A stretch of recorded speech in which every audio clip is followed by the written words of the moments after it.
তো বন্ধুরা আমরা এখন দাঁড়িয়ে আছি ঝাড়খণ্ডে। তো বাড়ি থেকে আমরা প্রায় 316 কিলোমিটার রাইড করে আমরা এই ঝাড়খণ্ডের জাস্ট এই জায়গাটা মানে সামনে পরেশনাথ পাহাড় আর তার ঠিক আগেই আমরা এখানে এসে দাঁড়িয়ে আছি। তো তোমাদের সারপ্রাইজটা আর বেশিক্ষণ লোকাবো না। আমরা যাচ্ছি মানে আমি, সুমনদা, অশোক কাকু, আমরা তিনজন মিলে যাচ্ছি স্পিতি প্লাস লাদাখ।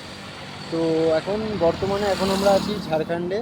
তো ঝাড়খণ্ডে প্রচণ্ড গরম ভাই, প্রচণ্ড গরম। তার জন্য আমরা দেখতে পাচ্ছি একটা ছাওয়ায় দাঁড়িয়েছি। ছাওয়ায় দাঁড়িয়ে একটু ইলেকট্রল বা ওয়ারেস যাই বলো তোমরা, একটু গুলে খেয়ে আবার আমরা কিন্তু রাইডটা কন্টিনিউ করবো বেনারসের উদ্দেশ্যে।